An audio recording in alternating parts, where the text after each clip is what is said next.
Hello, everyone. Like Gary says that I say it all the time. Hello, everyone. So, yes, indeed. Hello, everybody. This is my one-on-one conversation with the community that I decided to put together at the beginning, actually, at the end of my illness that I had through the pandemic. You guys know that I was sick for 3 months, a long time. And when I felt better, I just needed to have an outlet to talk to the community. And I decided to create this portal. I figured out how to do all this. You guys have no idea how this is put together. I'm going to show you. I love to show it every time because this is homemade, like homemade lemonade.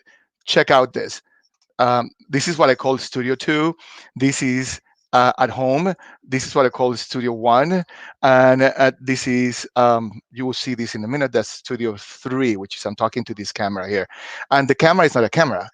The camera is, these are iPads, cell phones, just homemade. In any case, I decided to put this together just to talk to the community. This is our third episode, no, fourth episode, 1, 2, 3. This is our fourth one. And it's been 4 Wednesdays with a lot of nerve wrack because this is my first time doing this. I'm producing it, meaning I learn how to put it together. Carrie Pena, a good friend of everybody, Inspired Media 360. She gave me the hint of how to do it, and then I just went on the internet and I figured it out. And I have a stream system, and this is all homemade. So we're right now streaming live on Facebook Live. I'm just looking at it. My personal page, my YouTube page, and Twitter, and it will be on my blog once this is finished. You can see it still on YouTube, but I want to show you that you can see it. This is my blog. It's called whatwouldoscardo.com. And then you can see on my blog, this is kind of like my journal. That's the way that I see it. I tell you guys what's happening in my life, personal life, and a little bit of what I do with my work as an architect and with the office that I work for. My friends at Gensler, my coworkers. Hi, everyone. I hope you guys are doing well. We have deadlines and stuff, but these are the people that we have had so far. And if you want to go back to whatwouldoscardo.com, um, and it was Gary, my husband, that came up with this idea because everyone calls Oscar for a for an answer. That's what he said. So then he came up with whatwouldoscardo.com. So we had Joe Spector from Arizona Opera, director last Wednesday. Thank you, Joe, for accepting the opportunity. I hope you guys saw it, and if you didn't, this is the link to see it. Whatwouldoscardo.com. Thank you, Joe. It was fantastic. Great time. We have 35, no, 3,500, 3,500. There's 3,500 views. Can you believe when I add everything and it's keep building up? So thank you for your support, and also share it because no one is paying for this. This is just homemade lemonade, like I told you. So please share it. Letitia Fry was with us. We had some technical issues that day, but it was an incredible interview with someone who's very candid and supports the community at large. And then we had Paula Taylor from Arizona Theater Company. And it was my first venture doing this, and it was just nerve wracking. But you can see it, or you can watch all these episodes on my blog. And by the way, this is Mark Candelaria. I have to have Mark with me. This is me talking to Mark about at that time Starry Night, which was a fundraiser that I chaired for Scottsdale Arts. Then it was other stuff that happened. Oscar and Risa, you guys should have seen that. That was for Valley Youth Theater. Thank you to Bob Cooper for allowing Gary and myself to be participants of this year's Valley Youth Theater Vital Affair-a-thon, which was 9 hours of a telethon, never done in town. And we're shy of $250,000, which is what it was forecasted to fundraise. We're shy. So if you guys can support Valley Youth Theater, you can go to my website and then you can check here how to get to vyt.com. Valley Youth Theater. I don't know how to do sign language. Valley Youth Theater, vyt.com. You can support it. But Valley Youth Theater and other stuff. about life that we can go on later.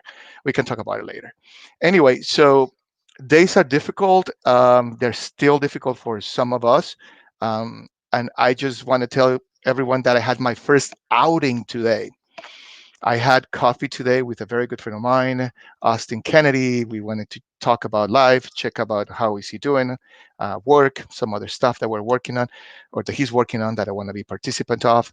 And it was nerve wracking. We went to Chestnut on 40th and Osborne. They changed locations. They went on Camelback on 40th before, so they changed. Is 40th or 44 or 48th? Bobby, 44th. 44th? 44th before. Okay. And then they moved from Camelback all the way down to Osborne. But I just wanted to remind you that little things that I wanted to make sure that everybody knows. You can send your questions using the chat option on Facebook. Gary is helping me making sure that we receive all your requests. You can send a shout out to our guest, which is very, very special. And you can get more information about who I'm going to be talking today and the nonprofit and the organization with some information that I'm going to give you. But I think we're about to introduce our guest. This is the director, the current director and chief curator of SMoCA, the Scottsdale Museum of Contemporary Art. This is kind of self-serving because I am part of the board of SMoCA, the advisory board, for more than a decade. I think I'm going on 12, 13 years. And I find it to be an incredible organization. And I love the museum, and I learned to love contemporary art. So if you are not a lover of contemporary art, or if you don't know much about art, today, Jennifer McCabe, the director of SMoCA, chief curator, is going to walk us through the difference between classical art all the way to contemporary art. And also, I have some notes here, to conceptual art and installations, which everybody kind of like scratch their heads when they see an artist doing something. So we're going to have Jennifer with us, but I just want to read a little bit of her bio. Jennifer McCabe brings to SMoCA the experience in teaching modern and contemporary art at Arizona State University, San Francisco State University, Mills College, and City College of San Francisco. Great organizations, by the way. Previously, she served as an executive director and chief curator for the Museum of Craft and Folk Art in San Francisco. McCabe studied photography at ASU. Oh, I just learned that. I didn't know. We need to talk. Earned her master's in art history at San Francisco State and is currently a PhD candidate in art history at ASU. And I think we will find out more about her life and her personal life and her career in a few minutes. But I just want to then have or do the introduction to our special guest today, Jennifer McCabe.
So, Professor, how does it feel to see your life in less than 3 minutes, like in front of you?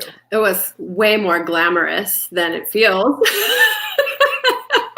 I love And it. you and I know that. That's like every day. Well, thank you so much for accepting the invitation to come and talk to me for an hour about everything Jennifer McCabe and talk about art, which is going to be amazing because I finally found the channel to talk about contemporary art, and I have no more, no less with me than the chief curator of the only museum of contemporary art of the Southwest. Correct?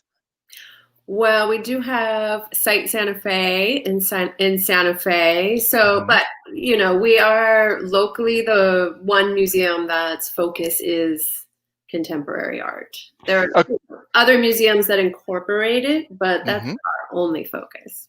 So this is such a, like, I have to tell you, special occasion because I've been with the museum as a board member for the advisory committee or advisory board member for more than a decade. So it's been quite some time. And I am very happy and pleased that we have you now as the chief curator and director. But we're going to talk about many things, Jennifer, and many things, SMoCA. So I don't want to go too fast into um, the whole show. But first and foremost, how was the day today? What happened today at the museum? So, as with most people, we've been working from home for some months, and we're slowly going back to the office and to the museum. But much of my team has been at the museum doing all kinds of behind the scenes things that we never get to do. While we've been closed to the public. So I've kind of gone in and out, but today I got to stop by because we're installing a new exhibition, which is always like the most fun part of the job is to be in the gallery talking with all of the team and saying like, oh no, I think 3 inches that way and it'll be perfect. I mean, that doesn't really happen, but you know what I mean. It's the hands-on part of the job that is really fun. And I can imagine like everyone in the community, like everybody. I mean, life was going and going and going, and we were just like going full speed actually. And then we just hit a wall. And we're trying to get back to it, and we're not sure yet. We're not safe yet, 100%. I, you can imagine we're talking before we got on air that you wanted to meet someone for coffee. I have to tell you that I met someone from coffee, and I'm like, ooh, don't touch, don't back there, mask, sorry. But I think if we use all the like all the things that we know, all the guidelines that we were giving, I think we're safe, don't you? I think so. I'm starting to feel that way. I mean, our numbers are definitely looking much better, and my children's school is, approaching an opening date, and it feels awful to have to make these kinds of decisions to Mhm. send my children back to school during this time or not, but it is what it is. And I think everyone's doing, I mean, I hope everyone's doing the best they can to keep our whole community safe. Right. Nobody wants to see things spike back up. So Yeah. So I understand all these is just part of life, and I know most of your life, uh, because of your career, is attached to the world of design and the world of arts. And then I have to tell you that mine as well, because of my career, I know about art, and I have learned about art through the years that I've been as an architect, graduate architect, and what I have learned from being part of the board. But I have to ask you for a favor, which is every single guest, I'm asking them for a favor. I'm writing a paper and I need 1,500 answers. I'm still ongoing about a design question. So okay. pay attention to the design question that I'm going to ask you, that I'm going to show, and I will love your answer and the reason why. I will take notes. I do truly take notes. Look, all these things become my paper that I'm writing. Um, and then you will find in a few months what happened, but I just want to show you. So stick with me. This is going to be a break. Pay attention.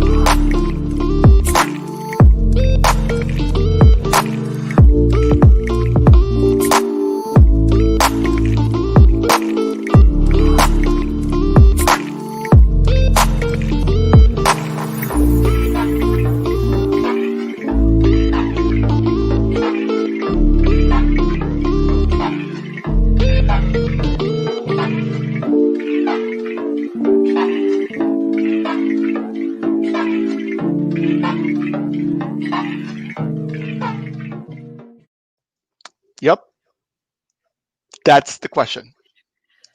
All right. So my design aesthetic would normally veer towards B, very minimal, very minimal, neutral palette design. But for some reason, I'm feeling A. I think that maybe we need a little more warmth and like an embrace when we're coming back out into the public. It feels even a little counterintuitive to say it, but I don't know. I think we need that warmth.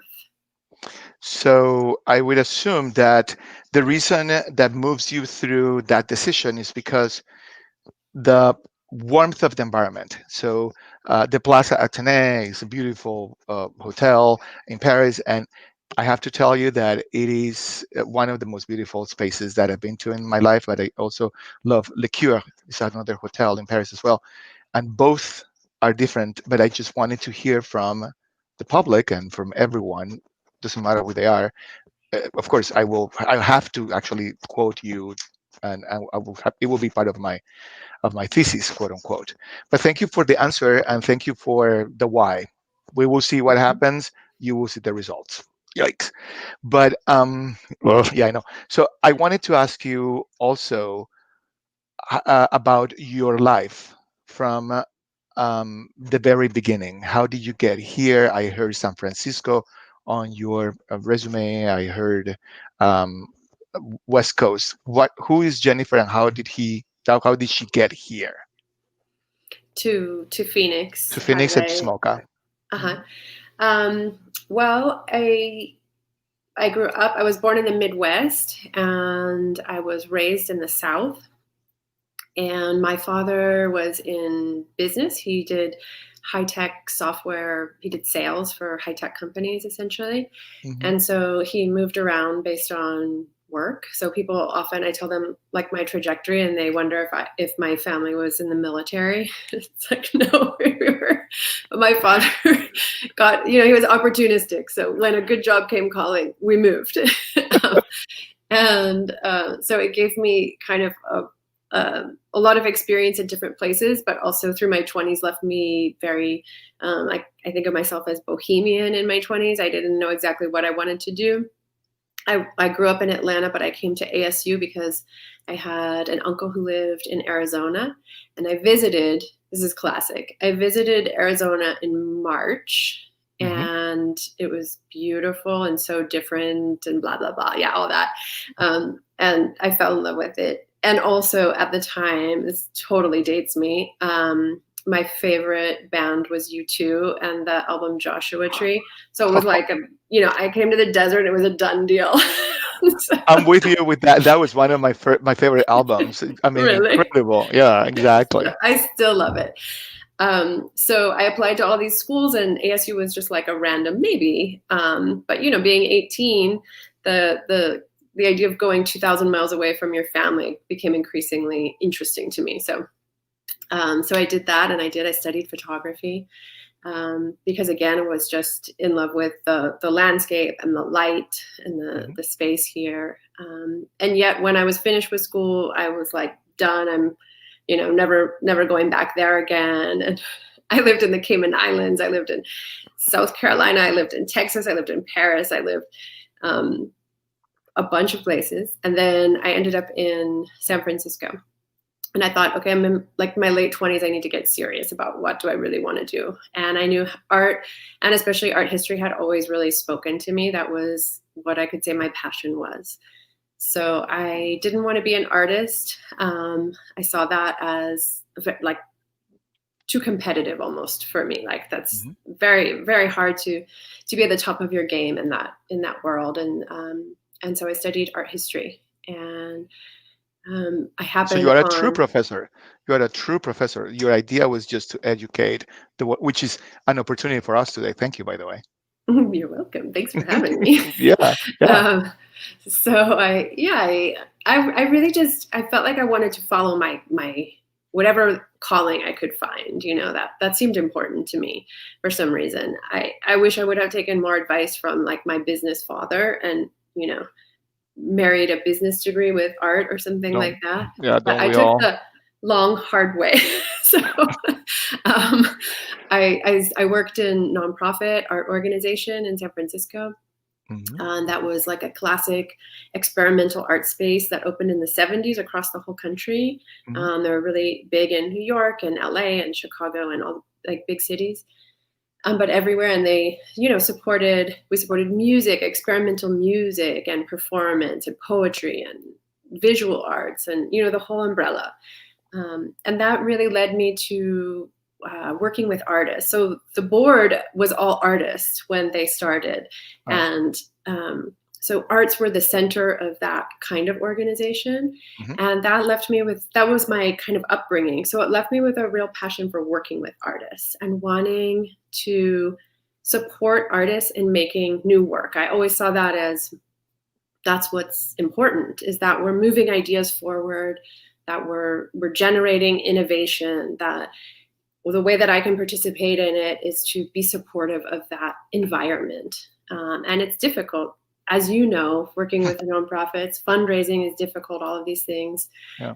But I still see it as like super important. So that So was so the base. but you had a mission, or you had not a mission. You knew you were going. You wanted to be a teacher. You didn't want to be an artist. You wanted to move forward, and then little by little your passion guide you to where you are today. We talk about passion in the office a lot because it's very important to find that passion on top of your career, because it creates that triangle, that tower that we are. It's a solid base to start building. Now, I always ask um, everyone that I talk to, and then I'm curious about their lives, about how was their past, because that brings us to the future. But I found a picture. Who is this? Oh, that's my friend. She's no longer alive. That's really touching. Sorry, I didn't know. I just found it online. I just had to. Sorry, I had to do the overlap. Like I had to put it this way because there was no other way But that's to me show it. on the right side. On the right side, that's you. Yeah, I thought so. So, Okay. yeah, exactly. What can you tell to that person at that age today? Wow, I would say to really to listen and to trust yourself, Hmm. and to not be afraid to do what your intuition is. Like I was always hesitant to voice my opinion or say like this is what really matters. I wanted to do what was right. I wanted to do what might impress somebody else, however stupid that sounds. So I would say, you know, if you can fast track that and just trust in yourself and your own voice and be true to that voice and let that voice be heard, I think that is really powerful. So that's a very good lesson to all of us listening, because then we all question ourselves about our life early on. Mhm. Like I question myself, why did I stay in Arizona? And then now look what I have built, a life. So thank you for that input, and thank you for talking to yourself in the past. Now, today, in today, where are you projecting yourself? Where do you see the museum going? Where do you see what is next? Where do you see Jennifer? What's happening? I mean, I think that this is obviously a challenging time for smaller organizations, for arts organizations. It's always hard time, I think, for us, but particularly now as we have to reinvent what we're doing and how we're doing it. So I just hope that as an organization, we can really connect more deeply with our communities. So really get the community more involved and listen to what they want from us as an organization. So having a little more of that ground up kind of collaboration within the organization. I think for Yeah. me that would be amazing. And then I think we are all trying or striving or trying to get in front of people and in front of the community, and everyone is doing this type of live broadcasts, Zoom calls, Zoom meetings. We're all trying to keep ourselves connected and intertwined, if you would. And I know that SMoCA and Scottsdale Arts is doing an amazing job. I mean, you guys are doing incredible. Kudos to you and your team. Thank you. So I wanted to talk about now a day in your life. So I missed one quick thing that I wanted to, but I wanted to show it. I wanted to show you because I found this picture and I wanted to show it. So sorry if Oh I no. missed it, but I want you to see it.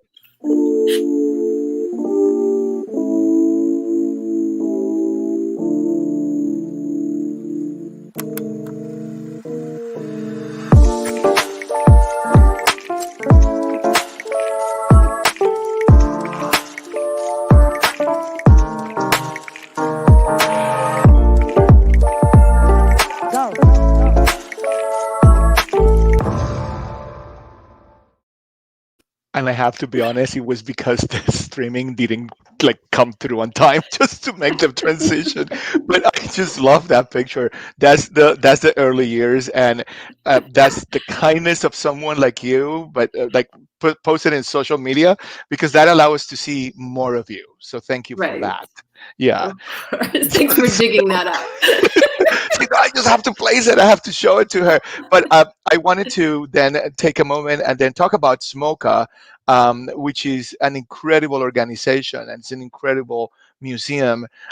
So I wanted to take a moment for you to basically introduce us to SMoCA. Is the Scottsdale Museum of Contemporary Art, as everybody just figured out. And it has incredible programs. This is one of my favorite installations Mm, in the museum. That was spectacular. We will talk about what is an installation, and sometimes you can purchase installations if you have the money, you have the funds, because they become public art. Um, I want to talk about some of the fundraising in the museum, and all sorts of SMoCA things and how we missed this, like getting the people together, getting everyone around the world of arts together. So, and I want to talk about that SMoCA is the only museum, as far as I know, that collects architecture. Isn't that right? yeah, I don't know of one, at least in our general area, that Mhm, is as focused on architecture and design. mhm. So tell us a little bit about SMoCA.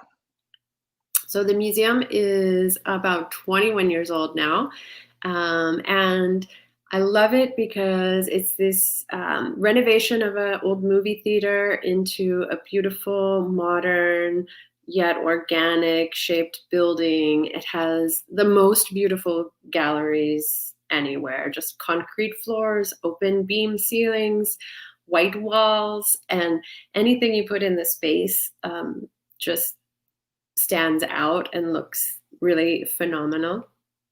But also it's tucked into Old Town Scottsdale, so Mhm. it has this very interesting juxtaposition between what Scottsdale has presented itself as and what Scottsdale could present itself as. So like I like to think of the cowboys and the horses in Old Town, and then there's this very contemporary space that is like, there are so many visions of what the West is and what a Western landscape could be. And we like to play with that. So We show the So, best of contemporary art from around the world. We have, work with renowned international artists, national artists, and even local artists. so I open by saying that we have a conversation with a professor with a PhD. Thank you, professor. So this is a great. Oh, there you go. The glasses. So yeah, exactly. That's what happens to me. I have actually to take him off because we're going to go into a segment that I wanted you to introduce yourself. We're going to talk about art all the way to contemporary art. So, can you walk us through the presentation that you put together about the Wall of Arts? And then I'm going to put this sticker. You can use the chat option and I can see your questions. So Professor Jennifer McCabe will be talking and perhaps we will have some questions and I will moderate. I will find out how to do all that stuff. But anyway, so you have a presentation. I Would you think you like me can to open. Yeah, please share? go ahead. Okay. Absolutely. Okay. And if you have any issues, let me know because I have it here and I can access to it. So we try it. There you go. Can you see it? We can see it. We all can see it now. Okay. Can you also see me? I can't see me anymore. You cannot see, we can see you Okay. and everyone can see you. The thing is that your camera gets off because I'm sharing your screen. So you're sharing your screen. So go ahead. Okay. So, I mean, you introduced me as professor, and that is very nice. And I did, by the way, finish my PhD just this year. Congratulations. But what you had said to me was, or the sense that I got of what kind of question you were curious about is the kind of question where someone comes into the gallery and they're like, "What is that? And why is that art?" So I thought I would just do a fun, really short history of modern and contemporary art that would kind of get us from the beginning to now.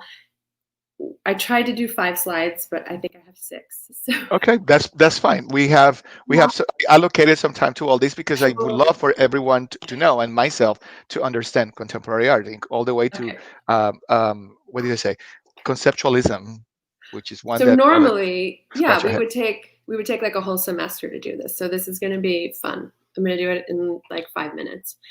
So most art historians would agree that modern art begins with this painting, which is by Edouard Manet, and it's Luncheon in the Grass. I was going to write down the years, but I think I remembered them. This is like 1863. And the reason it's considered the beginning of modern art is prior to this, really the intent of painting was to show realism, right? To depict what was real, or neoclassicism. It was like a very crisp portrayal of life. With the advent of photography, it opened up a lot of space for other kinds of representation. So with Manet, because you notice obviously the woman at the center of the painting, the naked woman, but her skin is not very modeled or shadowed, and she appears very flat. And so it was one of these moments in painting where you realize that this is a painting, and it's calling attention to how flat the surface is really. So you have to just bear with me through that. Okay. Okay, and so then another artist who I thought is more recognizable, more well known, is Monet, Hmm. another French artist, right? And this is Impressionism. So this is the artist's impression of a sunrise. This is using expression and color, and it's not as interested in capturing all those fine details or realistic representation. Of course, then you also have Picasso, who not only similar, right, to how Manet's flat surface of the woman's naked body. These, though, are showing different perspectives. So you have the frontal perspective, you have a side perspective, but you have it all on the same plane, which would not happen in real life, obviously. And he was influenced, you see, by masks, particularly African masks. And this idea at the time, so this is 1907. And the idea at the time of the avant-garde are the artists who are staying, ahead of the trend. They are not only challenging what came before them, but they're inventing basically their own isms, right? They've got cubism, fauvism, impressionism, expressionism. They're really trying to further and push what you can do as an artist. And then, of course, there's Duchamp. So I do have a Duchamp question was before you about. go any further, teacher. Oh yeah, of course. Let's go back to Picasso real quick. Okay. Why one of the hands, I know this painting very well. One of the hands looks like a hand, where the rest of the bodies are very angular. There's no soft curves. There's only few areas that are curves, like their eyes, their breasts, some of portions of the body. Is that part of the language? Oh, I don't know. Do you have a theory on that? I mean, I took a whole semester's worth of class around this painting. There has been so much probably debate, but I would love to hear what you think about Yeah, the hand. it's just trying. It's like looking at life through a kaleidoscope. So then there's Mm, no round corners. It's just like taking the life or the portrait as you see, like you're taking a picture, and try to put it through a kaleidoscope, and then you make all the rectilinear or lines to become a mass or a figurine in this case. So sorry. right. Okay, go on. Sorry. I love it. Or it's like I mean, it looks like somebody's pulling back a curtain. I Correct. don't know. But it's definitely, yes, all these different perspectives mashed into the same plane, Correct. which is impossible and also fascinating. And I mean, we should say that Picasso, while not everybody accepted his work as a great piece of art in the beginning, he had a lot of support. He had collectors, he had the Museum of Modern Art in New York, he had people who really believed in his work. So he was able to keep playing with that language and developing it. So Duchamp, 1917, he submits this piece, which is a men's urinal, to an exposition where you had to submit and be, accepted or rejected. And he, of course, was rejected from the exposition. But this gesture, this idea of taking something that has already been produced and signing it and turning it on its head, and exhibiting it as art, it really did have a very long lasting effect in contemporary art. It's like, here he was challenging the very system of art. What makes art? Why does this one person have to make the artwork to make it be art? Why can't we take this and put it together with that and then call it art? And these ideas were I guess they just kind of opened up a whole new way of looking at art. So I was really tempted to go from Duchamp to something very contemporary, but I decided we had to go like an intermediate. Again, this is my very condensed version. So this is an object from the 1960s by Hans Haacke.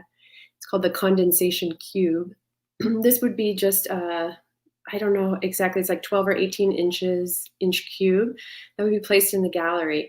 But here, he's inviting the idea that the whole environment around the cube is impacting the artwork. So your breath, or a lot of people's breath, is helping to make condensation in the cube. So it's almost like an original participatory work. You're contributing to the artwork. So not only is it these ideas that Duchamp started, but it's kind of taking them a little step further. And then I thought, this work came to mind when you said, like, the idea of somebody saying, like, but is it art? I thought, well, Damien Hirst is kind of a great example of that. So here you have a tiger shark suspended in formaldehyde in a gallery or museum space. That's his artwork. This is from the 90s. So, and Damien Hirst is one of the, best known contemporary artists who's done quite well for himself in the art world. And to me, if I look at this work now, and I don't know at all if this was his intent, I think, well, what if this work was asking us to look at what the future might be? Like, what if nature, we're only able to see it through this kind of lens of like what used to be, which feels very resonant right now, right? Yeah, yeah. Um, so, and I don't know again if that was his intent, but that would be really strong if it were. And those are the kinds of things that I love about contemporary art, that it can ask a question or pose a question in a new way that makes you think and makes you wonder what is possible, or So what could the world look like. so it is contemplative, but also questioning you. So the world of classical art is more contemplative. So you go see beauty. Here is more asking you a question. Correct? Yeah, and I guess that's the conceptual side of it. It's like it's asking you to think a little, or to think outside the box, so to speak. Okay. What do I have after that? Oh, okay. So then I would note that that short history of art was all white, male, European men, right? So we miss so much in the study of art. And I have a great affinity for Latin America. I'm married to a Mexican, and I've gotten to travel a lot to Mexico. So I thought this, and I know, Oscar, that you love fashion. So I thought this was kind of a fun image to end with around conceptual art, because this artist is a fashion designer, Carla Fernandez, who's from Mexico City. And her work, it exemplifies these things that I love about contemporary art, which is she's taking traditions from Mexico. She works in square patterns, which are centuries old. And she goes out into the communities and she works with artisans to keep these traditions alive. And all the while, she makes these amazing avant garde, high fashion pieces of clothing. And this is using their traditional way to make garments. Correct? That's right. Which is, you know, in a way, to me, that's just so, it's so conceptual, interesting. It is against the world of fashion, because if you wanted to make money in fashion, you might borrow the embroidery design from one of these artisans and slap it on a t-shirt and produce as many as you could and sell them as cheaply as possible. And you'd Hmm. probably make a lot of money doing that. But Yep. Carla has chosen to do things the hard way, to go out into the communities, which in turn helps keep these traditions alive, helps support the women who make these clothes. And it takes a long time. And she comes out with this beautiful product. So we had an exhibition a couple of years ago in which we paired Carla Fernandez. So there's some of her clothes from 2018 with these amazing floral headdresses. And we paired it with her husband's work, Pedro Reyes, who's more known in the visual arts. And again, he takes these kind of ideas that he has. In this case, he uses decommissioned weapons and he turns them into beautiful musical instruments. So he's thinking about a problem that we have as a society. As somebody coming from Mexico, it's the gun trade, it's the drug trade, it's the gun trade, it's all of these things. So he's taking use of something that in his mind is negative and turning it into a positive. And I wanted to add, because we went to this opening and we saw this exhibit. This is incredible to see all these little pieces that you see here.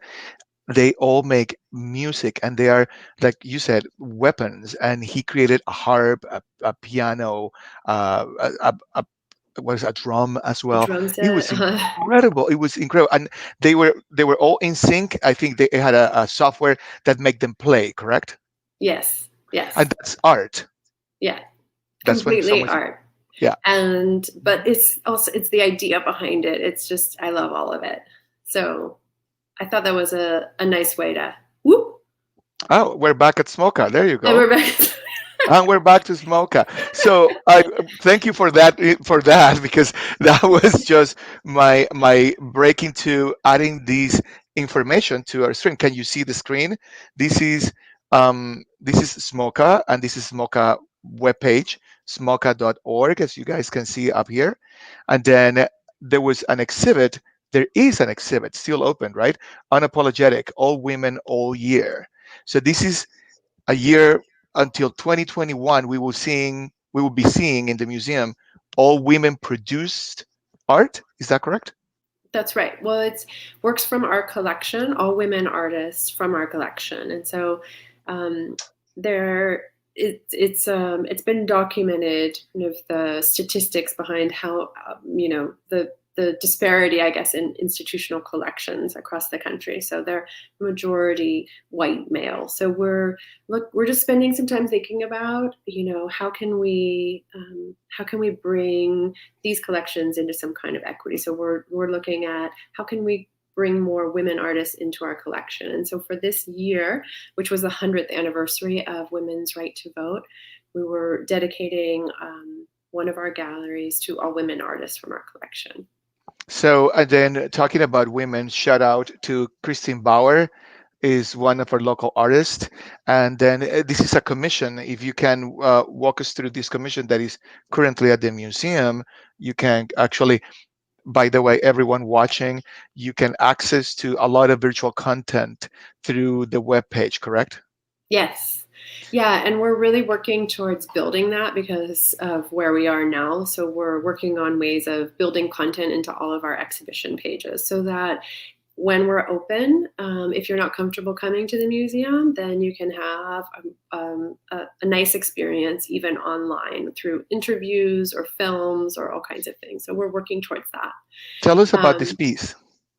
so Kristen started doing this series of words on kind of not vacant store windows, but closed stores or retail spaces around Phoenix. And we invited her to do one for SMoCA because it's hard when you're a museum and you're used to opening your doors and presenting artwork. We were just trying to get creative as to, what we were doing. So they're really just poetic, like she calls them, gestures that are about how we can connect and how we're feeling distance, but how we're all really yearning to be connected. So this will stay up, I don't know, for as long as it's, I don't know, for hopefully the rest of the year. It's Perhaps for really the rest of the year, wonderful. which is great. Yeah, And yeah. then this is where we're talking about unapologetic, all women, all year.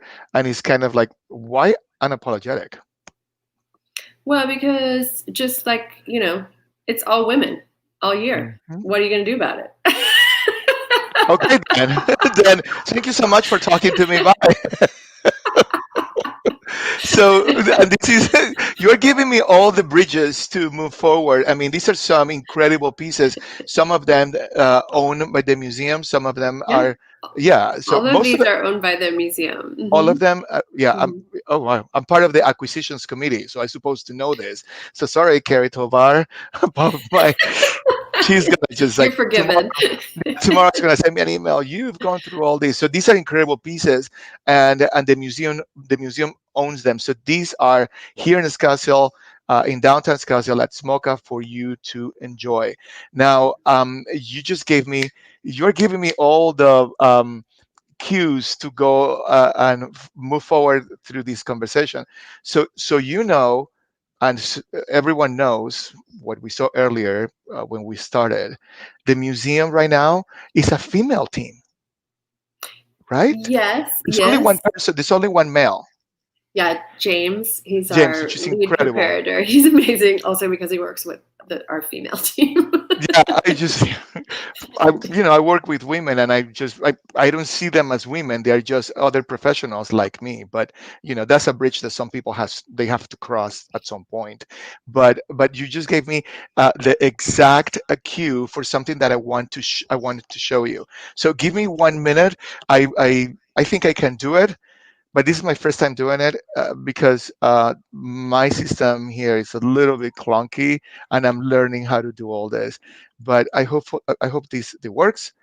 I hope this works. I hope this works. So mind me my lack of knowledge of this, but um, I'm going to change the camera right now to Okay.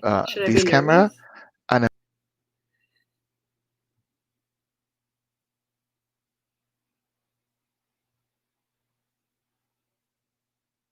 It's like you're in slow motion now.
Can you hear me? Were you able to listen to the video? I couldn't No. hear it. How dare you? Technology. This was But a everyone looked surprise. fantastic. This was a surprise. How is this possible? So yeah, you cannot see it. Oh my God. This is let me see. I can see Gary's like I cannot see it. So I'm back.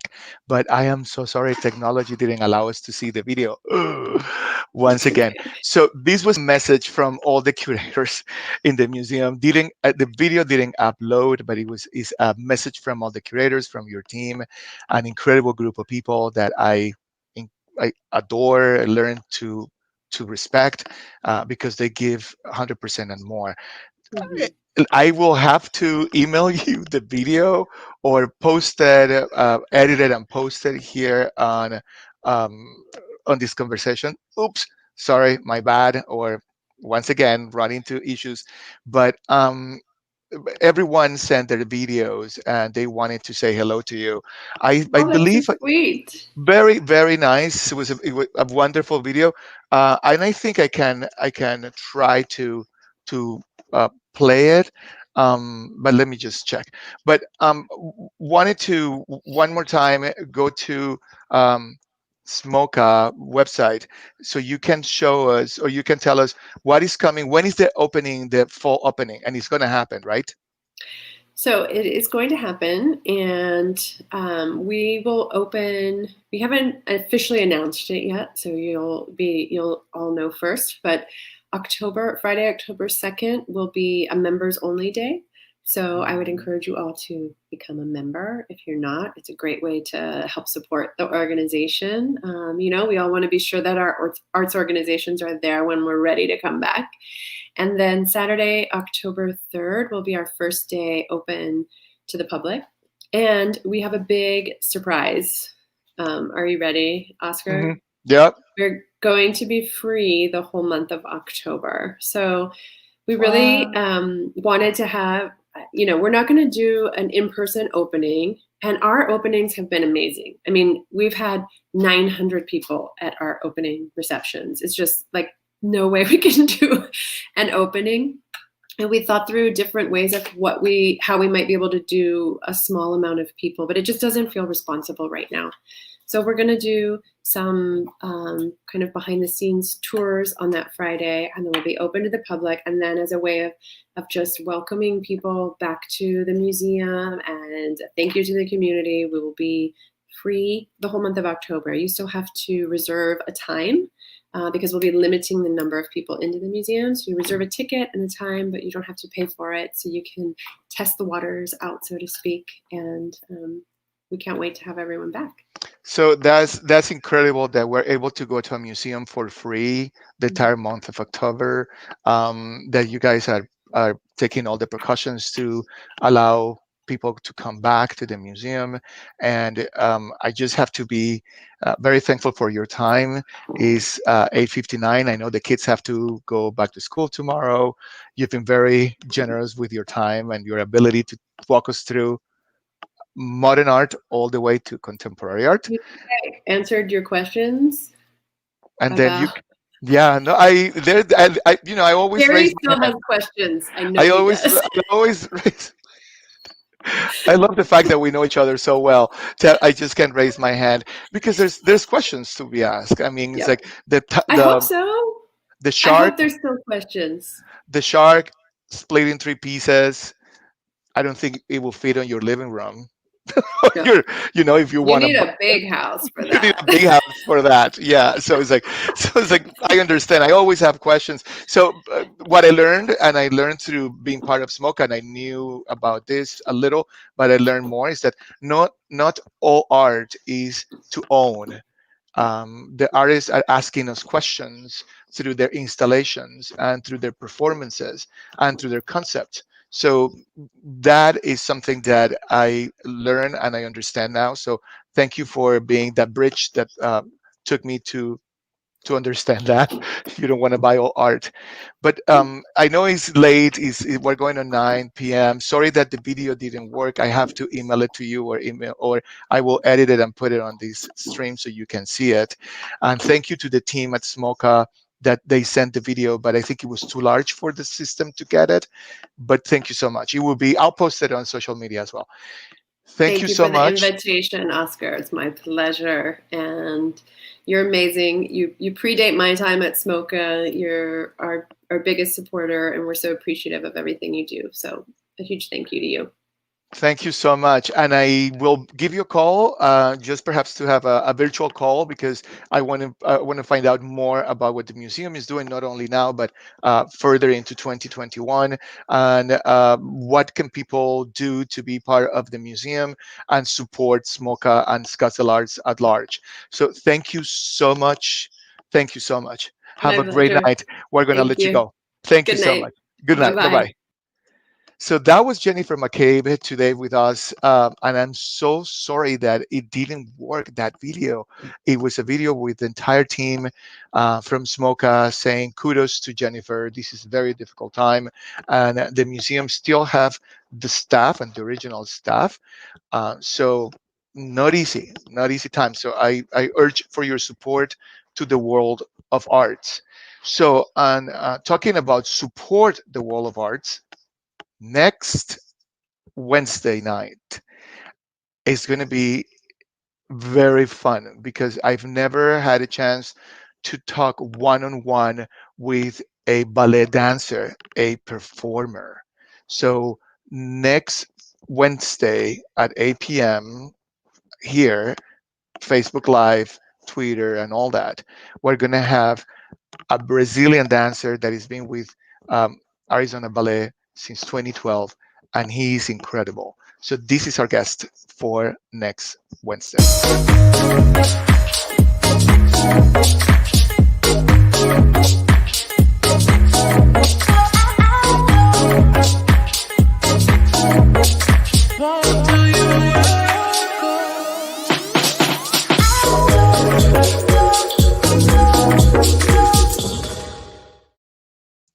So you will see that preview running in all social media that I have, and I urge you to share um, the link with your friends or go to the website as I showed you, whatwouldoscardo.com, so you can see the rerun and replay of this uh, um, tonight's episode. And I'm looking forward to talk about everything ballet, and more so to talk about performance, ballet itself, and a Brazilian dancer, which will lead to another Brazilian thing that is happening in town. So I will have a special guest at the beginning of this show or this conversation, and then we will transition into our special guest. Thank you so much. Sorry that I was not able to answer. Catherine Powers had a question. She can send it to us. Sorry we didn't have the time to get you in this time. So send me the question, and Jennifer for sure will answer to your question. I appreciate all of your time. Please be safe. Take care of one another. I think someone else says that, but I appreciate your time. I thank you for being part of all this conversation. This is all homemade, and I love it. I can talk to my people and talk to the community at large. So thank you so much, and see you next Wednesday, 8 p.m. Talk to you soon. Bye bye.